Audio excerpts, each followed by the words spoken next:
I've always heard that drawing is one of the best ways to sharpen your observation skills, to train your brain to see the world differently. But I never really believed I could draw. For the longest time, I told myself, some people are just born with that talent, and I'm not one of them. But lately, I've been questioning that. What if drawing isn't an inherited ability? What if it's just like any other skill, something that can be learned with enough time and effort?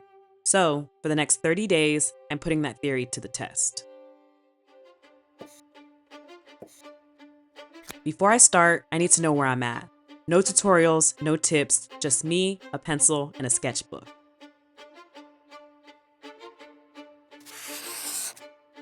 I'll try drawing 3 things: a person, a place, and an object.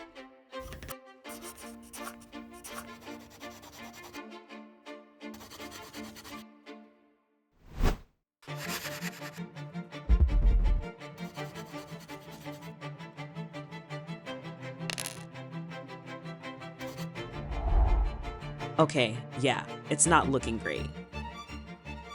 It's clear, I have a long way to go.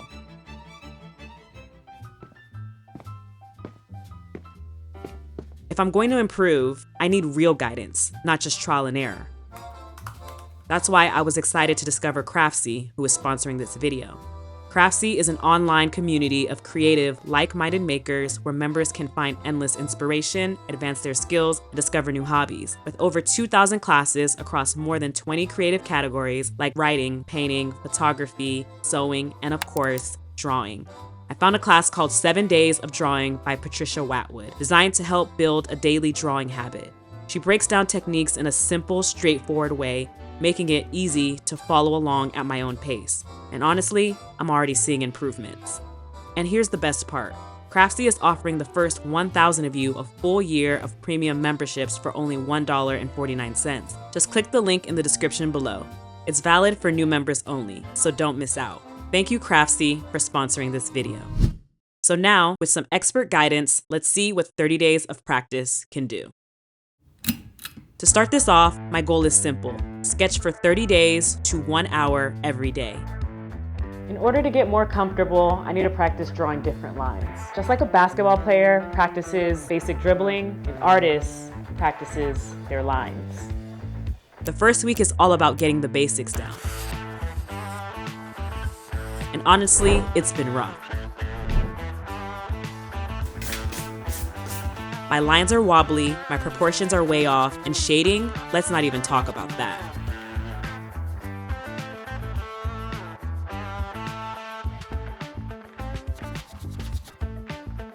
But after a few days of following the exercises, something weird happened. I started noticing things differently. I wasn't just seeing objects, I was seeing shapes, angles, and how light interacts with them. Almost like when I take on photography.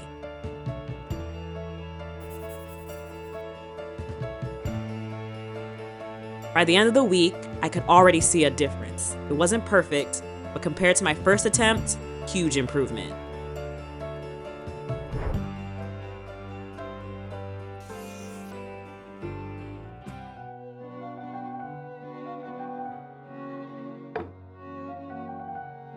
Week 2 is all about drawing what's around me, things I see every day but never really look at. I start simple, then I move on to something more challenging.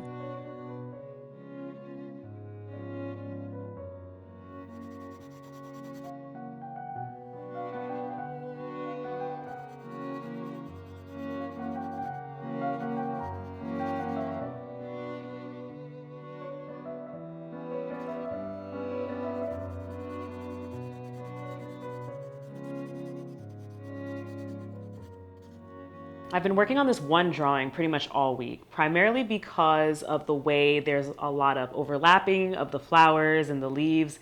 And for some reason, my brain cannot comprehend how to transfer it on paper in this drawing. So what I'm gonna do is just focus on the shapes and the forms of the flowers and the leaves that do make sense to me.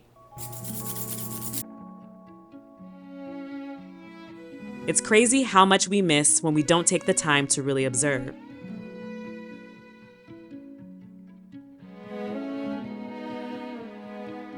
Like, did you know your phone isn't actually a perfect rectangle? or that shadows aren't just black, they have depth and temperature. Noticing these things doesn't just change how I draw, it changes how I approach anything creative.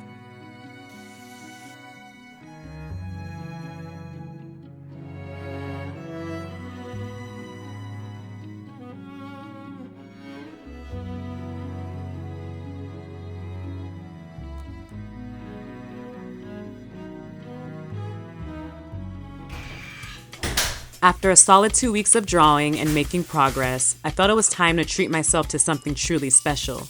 You know, reward the hard work.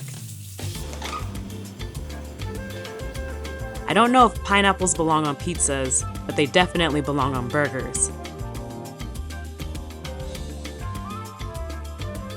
Seriously, this bonsai burger from Red Robin, it's like the drawing equivalent of shading, a game changer. Okay, enough celebrating. Week 3 is where things get a little intense. Now that it's week 3, I need to level up my technique. First up, perspective and proportion. If I want my drawings to look real, I have to figure out how objects relate to each other in space.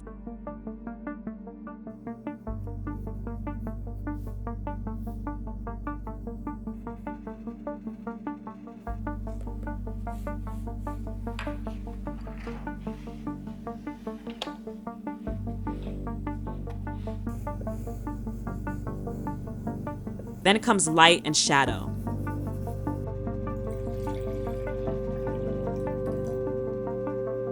Probably the biggest game changer. Suddenly, objects aren't just outlines, they have depth, weight, and form.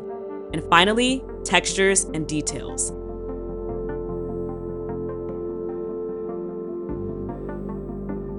This is the week where my drawings stop looking flat, and seeing my week 1 sketches next to my week 3 sketches, night and day.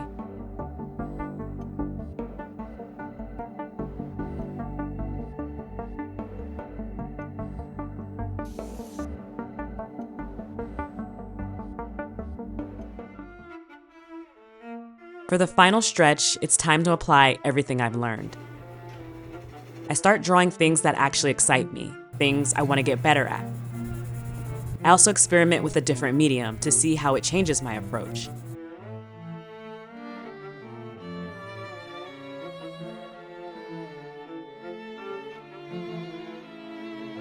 And finally, it's time for the ultimate test. Redraw my very first sketches, the ones from day 1.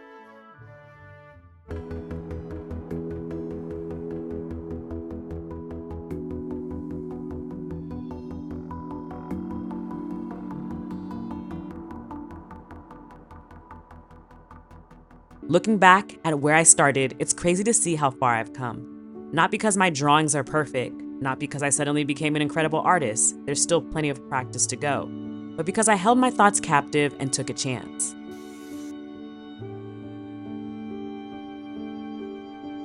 So, after 30 days, what did I learn?